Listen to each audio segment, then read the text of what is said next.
ॐ नमः सिद्धेभ्यः।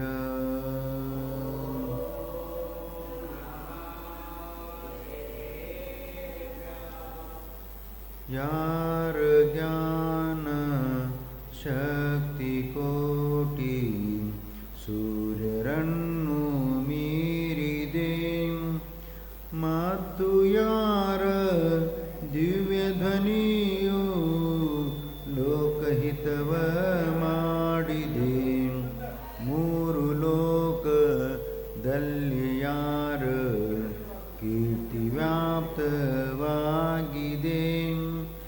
ಅಂಥ ದೇವರಲ್ಲಿ ನನ್ನ ತಲೆಯು ಬಾಗಿದೆ ಅಂಥ ದೇವರಲ್ಲಿ ನನ್ನ ತಲೆಯು ಬಾಗಿದೆ ನನ್ನ ತಲೆಯು ಬಾಗಿದೆ।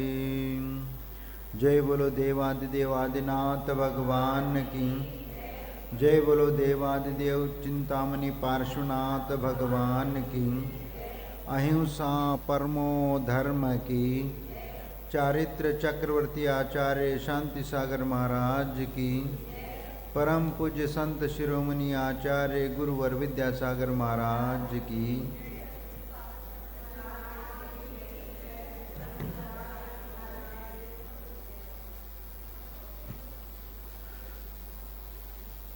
आज हम सब लोगों का सौभाग्य का दिन है कि आज रक्षाबंधन पर्व है। जिस रक्षाबंधन पर्व को हम सानंद संपन्न मनाने का प्रयत्न करते हैं उसके पीछे हमारी भावनाएं जुड़ी हुई है, क्योंकि वह समय है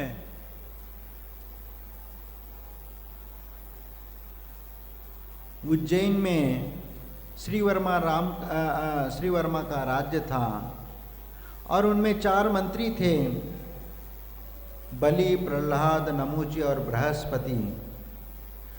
और ये एक जैन धर्म के द्वेषी थे। वे बुद्धिमान भी थे, चतुर भी थे और सभी कला में निष्णात थे, लेकिन वह मिथ्या दृष्टि थे। जैन धर्म के प्रति द्वेष रखने की भाव रखने वाले थे। एक बार भ्रमण करते करते अकंपनाचार्य आदि 700 मुनिराज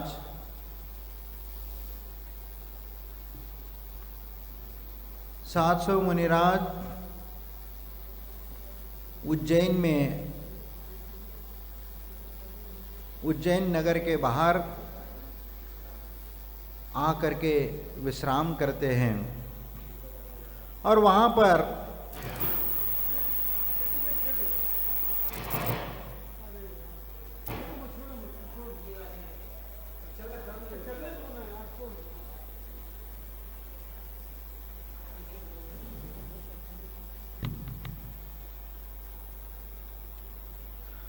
अकंपनाचार्य आदि 700 मुनिराज जब वह उद्यान में आकर के विश्राम करते हैं तब नगर में पूरा खबर पहुंच जाती है कि अकंपनाचार्य आदि 700 मुनिराज आए। तो उनकी दर्शन और वंदना करने के लिए पूरे नगर की जनता जा रही है और वंदना करके लौट रही है। और उसी समय इन 4 मंत्रियों ने भी विचार किया कि चलते हैं, अपन लोग भी दर्शन करके आते, देखते हैं क्या स्थिति है क्या नहीं है। और ये जाने लगे और उसी समय जब आचार्य ने पूरे संघ को कह दिया था उनको कुछ आभास हुआ था कि यहाँ पर उपद्रव होने वाला है, तो पूरे संघ को संकेत दिया था कि कोई भी किसी से वार्ता न करें, सब लोग मौन रहेंगे। तो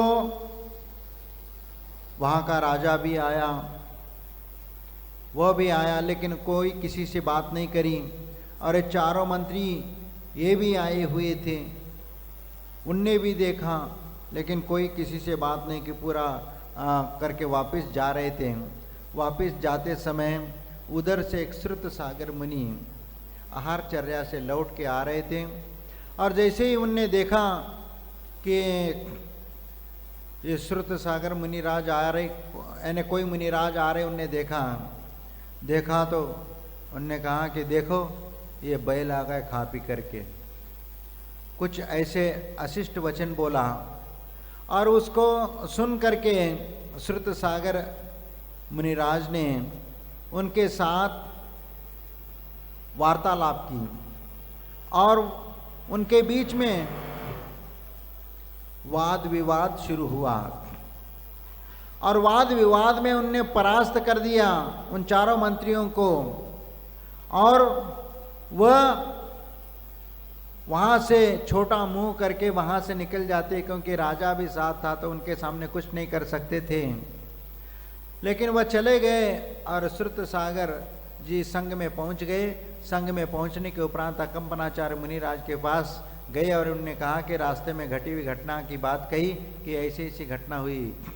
तो उनने कहा कि आपने बहुत बड़ा अनर्थ कर दिया, पूरे संघ इसके चपेट में आएगा, उपसर्ग के चपेट में आएगा। तो उनने कहा कि महाराज कोई उपाय बता दीजिए, उसका निवारण कैसा हो सकता है। तो जिस स्थान पर तुमने विवाद किया था उसी स्थान पर जा करके प्रतिमा योग धारण कर लेना और वहीं ध्यान में बैठ जाना। संघ के ऊपर आने वाले उपसर्ग को टालने का यही एक रास्ता है। तो ये वहीं पर जा कर के साधना करने लगे, और उधर चारों मंत्री अपमानित होकर के वहाँ से निकले थे, शहर गए और अपमान का बदला लेने का विचार करने लगे। और उन्होंने रात में ही वहाँ से निकले, और रात में यानी इस पूरे संघ के ऊपर उपसर्ग करने का उन्होंने विचार करके आए थे। और जैसे वह नगर के बाहर आए और जिस स्थान पर वाद विवाद हुआ था उसी स्थान पर उस मुनि राज को देख करके उनको कहा, अरे वही साधु यहाँ पर मिला है, अब इसी से पहला निपट लेते हैं, फिर बाद में बाकी साधुओं को देख लेते हैं। ऐसा सोच करके उन्होंने सबसे पहला उस मुनिराज के पास सब चारों इकट्ठा हो गए। लेकिन ये भी बात है कि मुनि हत्या कौन करे पहले, क्योंकि साधु हत्या का पाप बहुत बड़ा पाप होता है, ये उनको भी मालूम था। लेकिन पहला तलवार कौन उठाए? चारों में कहा कि तुम उठा लो, तुम उठा लो, तुम उठा लो। भैया मैं क्यों पहला पाप लूँ? यदि ये मारना ही है तो सब मिल करके एक साथ हाथ उठा लें। और सब लोगों ने विचार किया कि ठीक है, चारों कोने में चार खड़े हो जाओ और एक साथ वार करेंगे। और जैसे ही मारने के लिए उनने तलवार उठाई, उनकी तलवार कीलित हो गई। और तलवार कीलित हो गई तो वह हिलना डुलना सब बंद हो गया, और वहीं पर वह तलवार मुनि के ऊपर तान करके खड़े हैं। और पूरी रात व्यतीत हो गई, सुबह हो गया, लोग दर्शन करने के लिए आ रहे। उनने देखा कि अरे ये क्या कर रहे हैं, और उनकी एक दशा देख करके उनको तरस आने लगा कि इन लोगों के ऊपर, कि इन लोगों ने मुनिराज के ऊपर इस प्रकार उपसर्ग किया। और उन्होंने उस उपसर्ग का, अब कैसे करे, राजा तक समाचार पहुंच गया। राजा आ जाता है, राजा आ करके उनने देखा कि इन चारों ने ऐसा किया है। अब उनको दंड देते हुए, वो तो बाद में राजा आया और मुनिराज के सामने क्षमा मांगी, मेरे राज्य में आपका संरक्षण मैं नहीं कर पाया, इसलिए मैं क्षमा चाहता हूँ। ऐसा कह करके उन्होंने क्षमा मांगी तो वह उपसर्ग टल गया, और वह मुनिराज निकल करके आगे निकल गए। और उन चारों मंत्रियों को राजा ले करके नगर में आ जाता है और उनको बंदी बना लेता है। और बंदी बना करके उनका सिर का मुंडन करके गधे के ऊपर बिठा करके देश से निष्कासित कर लिया।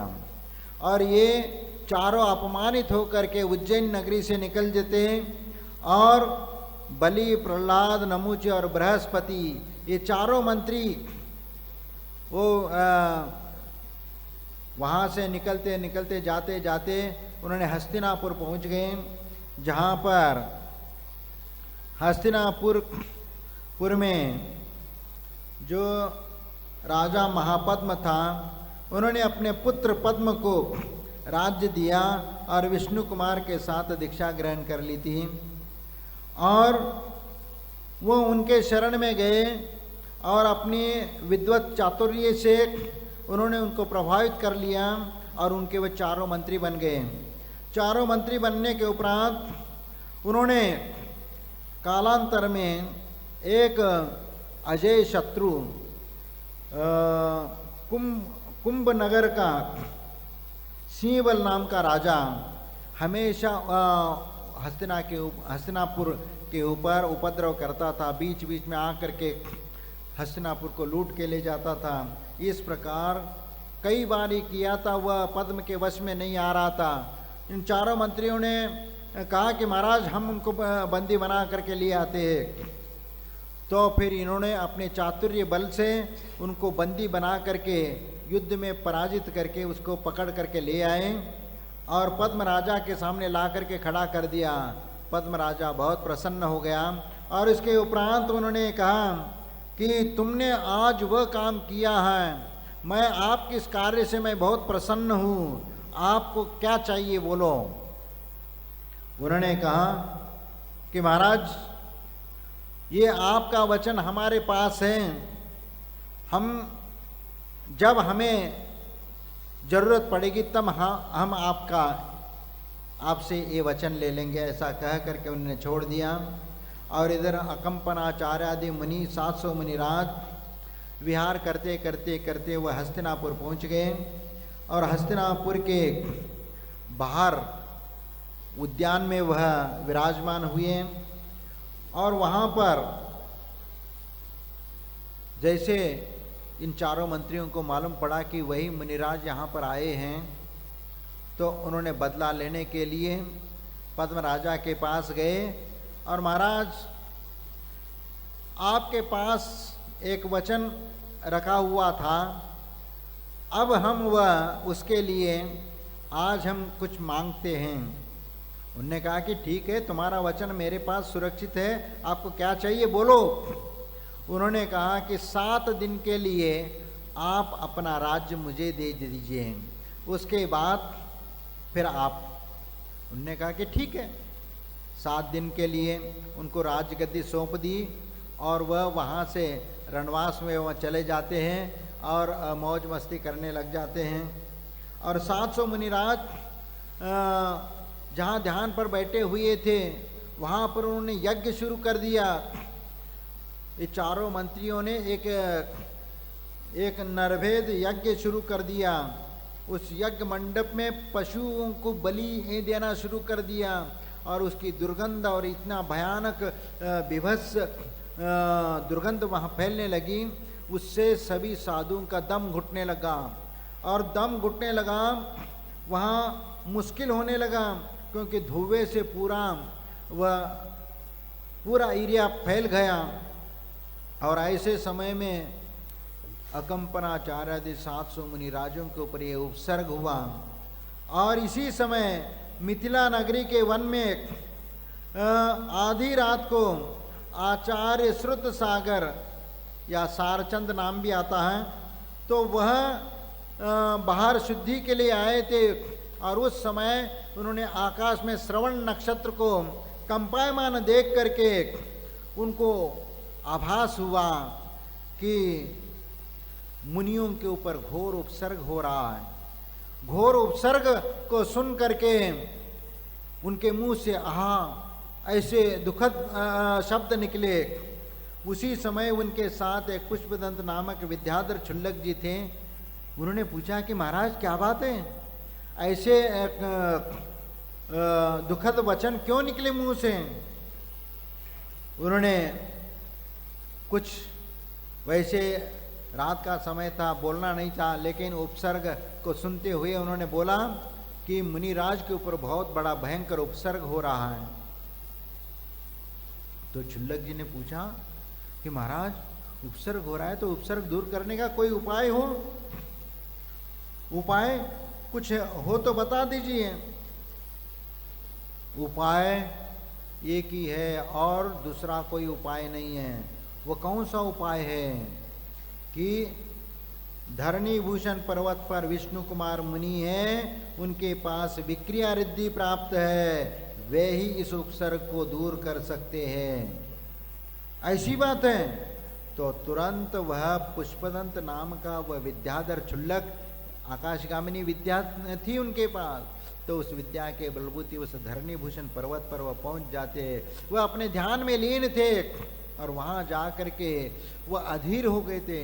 वह एक 5 मिनट भी थोड़ा सा रुकने के लिए तैयार नहीं थे। उन्होंने जाते ही नमस्तु कर लिया और कहा कि महाराज वहां पर साधुओं के ऊपर उपसर्ग हो रहा है और आप यहाँ पर ध्यान में बैठे हैं और आप ही उस उपसर्ग को दूर करा सकते, आपके अलावा उस उपसर्ग को दूर करने वाला कोई नहीं है, इसलिए आप जल्दी करिए और ध्यान से उठिए और उस उपसर्ग दूर करने का कोई उपाय करिए। तो ध्यान में बैठे थे, कान में तो आवाज तो जाती, कान तो बंद नहीं थे, आवाज तो सुन लिया। और जैसे ही फिर सामयिक समाप्त हुआ उसके उपरांत उठे, फिर उनने पूछा कि क्या बात है भाई। तो उनने कहा कि महाराज साधुओं के ऊपर उपसर्ग हो रहा है, कप्पनाचार्य आदि 700 मुनिराजों के ऊपर महाभयंकर उपसर्ग हो रहा है और उस उपसर्ग को आपके अलावा कोई नहीं कर सकता। अरे मैं क्या कर सकता हूँ, मैं तो साधु हूँ, मैं तो कोई शस्त्र भी नहीं उठा सकता। नहीं महाराज आप कुछ नहीं कर सकते लेकिन बहुत कुछ कर सकते। क्यों, मैं कैसे क्या कर सकता हूँ, आपके पास वह शक्ति है, उस शक्ति के बलबूते आप इस उपसर्ग को दूर कर सकते हैं। मेरे पास कौन सी शक्ति है? हाँ आपके पास एक विक्रिया रिद्धि है। अच्छा मेरे पास विक्रिया रिद्धि है, आपको किसने बोला? तो उन्होंने बताया कि सुरत सागर वह महाराज आचार्य महाराज है, उनने मुझे बताया कि आपके पास ये विक्रिया रिद्धि है और इसी रिद्धि से आप उस उपसर्ग को दूर कर सकते हैं। अच्छा मेरे पास रिद्धि, उनको भी मालूम नहीं कि मेरे पास रिद्धि है। तो उन्होंने एक हाथ उठाया, ऐसे जैसे उठाया तो वह मानुषोत्तर पर्वत पर जा करके टकरा जाता है। तो उनको विश्वास हो गया। लेकिन अब मुनि अवस्था में जा करके तो ऐसा तो मुनि अवस्था में तो ये कर नहीं सकते, इसलिए उन्हें मुनि पद को छोड़ दिया और धर्म की रक्षा करने के लिए, साधुओं की रक्षा करने के लिए उन्होंने एक बटुक ब्राह्मण का रूप धारण कर लिया। और बटुक ब्राह्मण का रूप धारण करके वह वहाँ पर चले जाते हैं जहाँ पर वह यज्ञशाला चल रही थी, और उसके रास्ते में ये जा करके बैठ जाते हैं और कंठस्थ वह वेद मंत्रों का पाठ करना शुरू कर दिया। और इतने मुखाग्र कंठस्थ वह ऐसे जोर जोर से पाठ करने लगे, इतने से बामन के रूप में अपना शरीर लेकर के आए थे। छोटा सा 3 फीट का शरीर, और वहाँ इतने शुद्ध मंत्रों का उच्चारण कर रहे हैं। उनको देख करके वह बलि प्रहलाद वगैरह ये सब आश्चर्यचकित हो गए और उनके पास उनके मंत्रोच्चारण देख करके, इतना शुद्ध उच्चारण देख करके वो प्रभावित हो गए और उसके पास आकर के कहा, हे ब्राह्मण देवता बताओ आपको क्या चाहिए, मैं आपसे प्रसन्न हूँ, किमिच्छिक दान दे रहा हूँ, आपको जो चाहिए बोल दीजिए, मैं वह देने को तैयार हूँ। 7 दिन के लिए मेरे हाथ में पूरी सत्ता है। और वह बलि ने कहा, तो वह विष्णु कुमार मुनि एक बटुक ब्राह्मण के रूप में थे, उन्होंने कहा, नहीं महाराज आप नहीं दे पाएंगे, मुझे जो चाहिए आप नहीं दे पाएंगे। अरे कैसे नहीं दे पाएंगे, मांग तो सही। नहीं महाराज, मैं नहीं मांगता। अरे मेरे दरबार में, यहाँ यज्ञशाला में आया हुआ व्यक्ति खाली हाथ नहीं जाता। आपको जो चाहिए वह मांगो, मैं देने को तैयार हूं। अच्छा, आप देंगे? आप पलटेंगे तो नहीं? नहीं महाराज, आप बोलिए ब्राह्मण देवता, आप बोलिए आपको क्या चाहिए? क्या चाहिए? सोना चांदी हीरे मानिक मोती आदि जो चाहिए मांगो, मैं देने को तैयार हूं। उनने कहा कि हे महाराज, मेरे लिए और कुछ नहीं चाहिए, न हीरे मानिक मोती चाहिए, न और कुछ चाहिए। मेरे लिए सिर्फ 3 डग जमीन चाहिए। अरे 3 डग जमीन? और वैसे तो तुम इतना सा बटुक हो, इतना सा छोटा हो, और 3 ढग जमीन चाहिए? अरे कोई और चीज मांग लेता, हीरे मानिक मोती, ताकि तेरी दरिद्रता समाप्त हो जाती। नहीं महाराज, मुझे नहीं चाहिए, आप 3 डग जमीन दे दीजिए। वह बलि कहता है कि अरे तुम्हारे लिए मौका मिला है, मांग लो अभी भी, आप विचार कर लो और मन बदल लो और कुछ धन संपदा मांग लो। उनने कहा था नहीं, मुझे 3 डग जमीन ही चाहिए। अरे 3 डग जमीन? उनने इतना सा बामन, इतना सा ठिंगना वह बटुक ब्राह्मण को देख कर उनने कहा, भैया तुम अपने पैर से नाप ले भाई 3 डग जमीन और ले ले। उनने सोचा कि ये इतना कितना 3 डग में तुम सो भी नहीं पाओगे, हाँ, उसमें तुम्हारा काम कैसे बनेगा? नहीं महाराज, 3 डग पक्का? आप वचन दे दीजिए। और फिर उन्होंने हाथ में जल लेकर के, उनके हाथ पर जल छोड़ते हुए संकल्प ले लिया कि मैं तुम्हारे लिए 3 डग जमीन दे देता हूं, आप अपने पैर से नाप लें। और जैसे ही बोला वैसे अपना विक्रिया रूप धारण कर लिया। इतना सा बटुक दिखने वाला अरे मेरू पर्वत जैसा ऊंचा हो गया, और एक पैर अपने मानुष्योत्तर पर्वत पर रख दिया और दूसरा पैर सुमेरु पर्वत पर रख दिया। 2 डग में ही पूरा धरती नाप ली। और भैया तीसरा पैर कहाँ रखूं? तीसरा पैर कहाँ रखूं? वह कह रहा, वो तो घबरा गया। अरे इतना 2 डग में ही पूरी धरती नाप ली, अब तीसरा जमीन में कहाँ रखूं? उनके चरणों में नतमस्तक होता कह दे, भैया हमारे माथे पे रख ले। अब तीसरा पैर अब माथे पे रखा या नहीं रखा, लेकिन उनके चरणों में लोटपोट हो गया और क्षमा मांगने लगा और अपनी गलती का एहसास उसको हो गया। और जैसे वैसे तो कहा जाता पैर रख दिया तो उस धरती में उसका सिर कुचल गया, ऐसा कहते हैं। लेकिन एक महाव्रत को अंगीकार करने वाला, बस उसकी खुन्नस निकालनी थी और उसको जो अहंकार था उस अहंकार को समाप्त करना था, तो उनको झुका दिया। और इसके उपरांत तो उसको वहाँ उनने पराजित हो गया और उसके उपरांत मुनियों के ऊपर जो उपसर्ग था उसको दूर करने के लिए बोल दिया। और तुरंत वहाँ पर जो मुनि उस धुएं के कारण और वह पशुओं की बलि के कारण वह दुर्गंध फैल रही थी और वह धुआं के कारण सबके सांस लेने में दिक्कत हो रही थी, तो वह सब पूरा समाप्त कर दिया और मुनियों के ऊपर जो उपसर्ग था वह दूर हो गया। और इसके उपरांत वह पद्म राजा के पास गए और वहाँ पूछे, वैसे तो पहले गए थे उनके पास, तुमने ये क्या कर लिया? तुम्हारे राज्य में साधुओं के लिए उपसर्ग हो रहा है और तुमने उसको दूर करने का प्रयत्न नहीं किया। यानी ये तो फर्स्ट बार आकर के पहले उन्हीं के पास गए थे, फिर उनने अपने हताशा उनने बता दी कि मैंने उनको वचन दिया है, 7 दिन का राज उनको मैं दे चुका हूँ, इसलिए मैं कुछ नहीं कर सकता, इसलिए आप ही कुछ उपाय कर ले, ये बोल दिया था। तो उनने उपाय करके आ गए और उनको कह दिया अब अपने राज्य को ऐसे किसी के हाथ में मत देना और आप संभाल लेना, मुनियों के ऊपर उपसर्ग हुआ है तो अब इसका एक त्योहार के रूप में मनाओ। और वह आज का दिन है जो 700 मुनि राजों के ऊपर जो उपसर्ग हुआ था वह उपसर्ग समाप्त हो गया।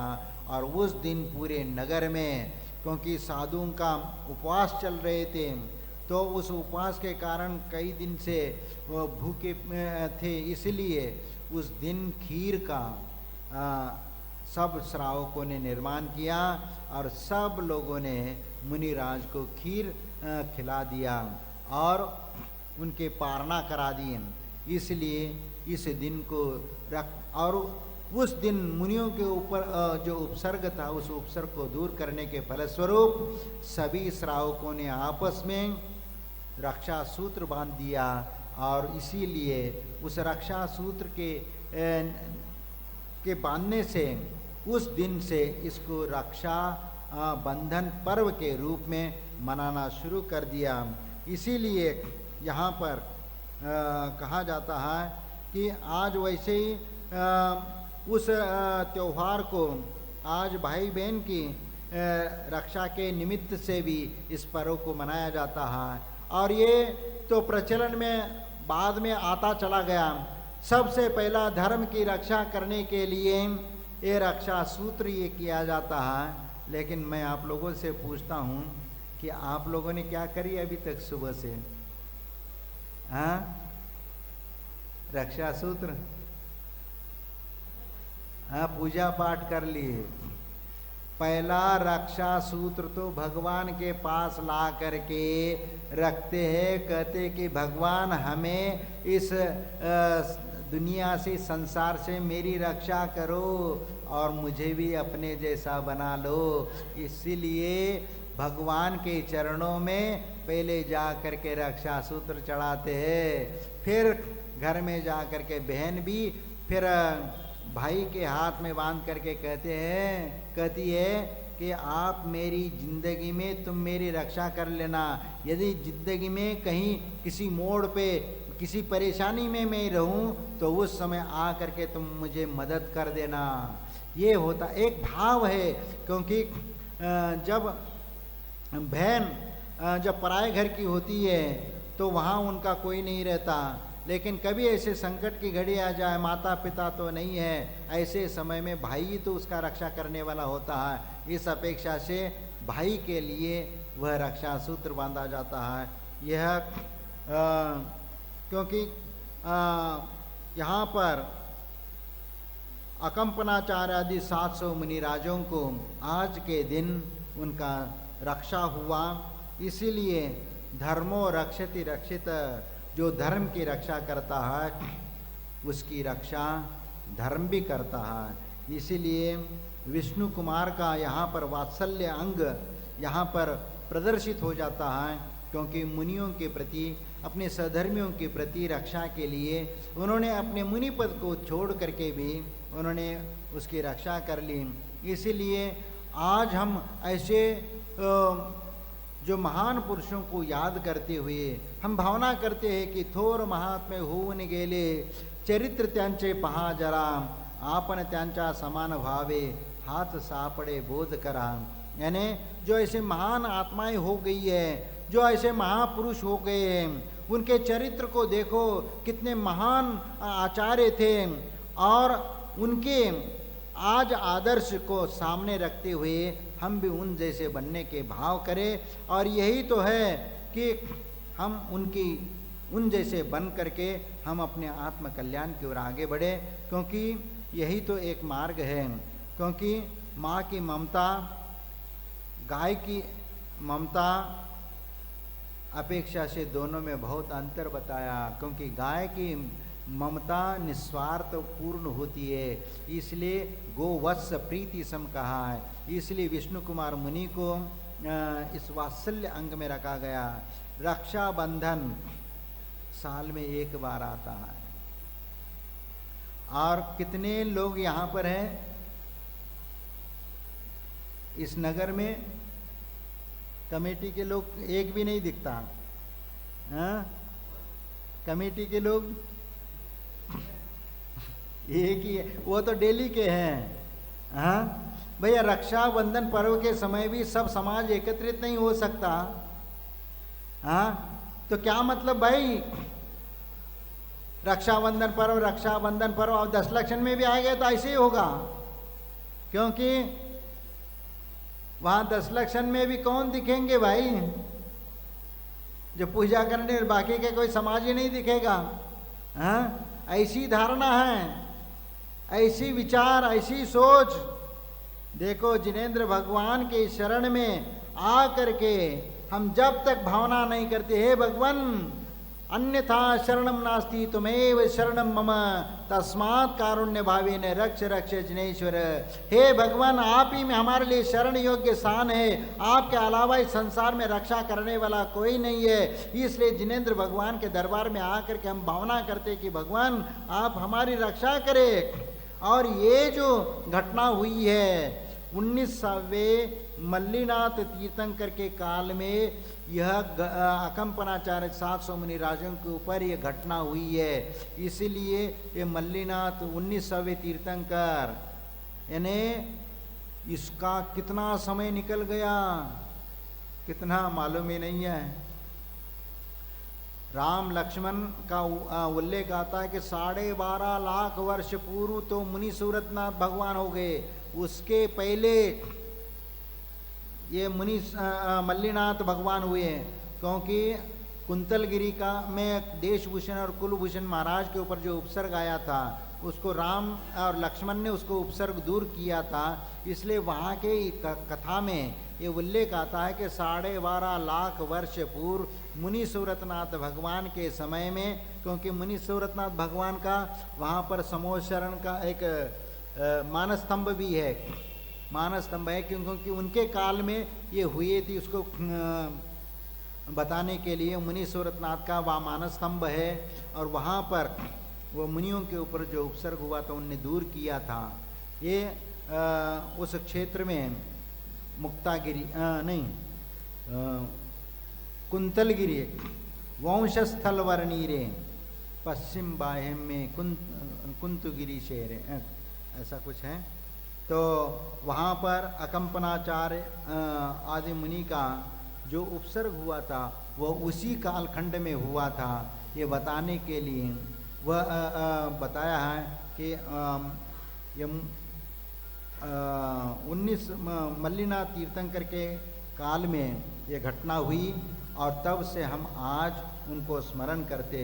रक्षाबंधन, बंधन यानी इसका एक एक अक्षर का यदि अर्थ करते हैं तो क्या होता है?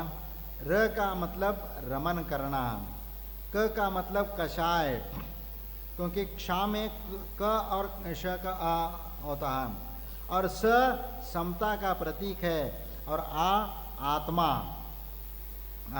और बंधन यानी बांधना, यानी कषायों में समता भाव रख कर अपने आत्मा में रममान होना और इसके बंधन को स्वीकार करने का नाम है रक्षाबंधन। और इस रक्षाबंधन को अपना करके हम अपने जीवन में कुछ सीख लेते हुए हम चलते हैं तो अच्छी बात है, नहीं है तो हम तो आते हैं भगवान के दरबार में आते हैं और पुंज चढ़ा देते हैं, भगवान को माथा टेक लेते हैं और अपने रास्ते से निकल जाते हैं। लेकिन ऐसे करने से क्या होगा? लेकिन यहाँ पर हमें समझने की बात है, क्योंकि यहाँ तो बहुत सारे लोग आते हैं, दर्शन करते हैं, लेकिन जब तक धर्म की शरण में हम नहीं आएंगे तब तक हमारा भी उद्धार नहीं होने वाला। इसलिए कहा जाता है धर्म एव हतो हंति धर्मो रक्षति रक्षित, अहिंसा परमो धर्म यतो धर्मस्ततो जय। यानी जहाँ पर धर्म की रक्षा होती है वहाँ धर्म भी तुम्हारी रक्षा कर लेता, और धर्म की यदि हत्या करोगे तो धर्म कभी भी तुम्हारी रक्षा नहीं करने वाला। इस संसार सागर में अनंत काल से दुख भोगते हुए संसार में परिभ्रमण कर रहे, इससे छुटकारा हमें कभी भी नहीं मिलने वाला। इसीलिए धर्मो रक्षति रक्षित, धर्म की रक्षा करने से ही हमारी रक्षा होती है। इसीलिए आज हमें इस बात को समझना है, क्योंकि 4 पंक्तियाँ किसी ने कहा है कि हम लोग तो सिर्फ बातों के धर्म करते हैं, लेकिन आचरण में कहीं पर भी नज़र नहीं आता।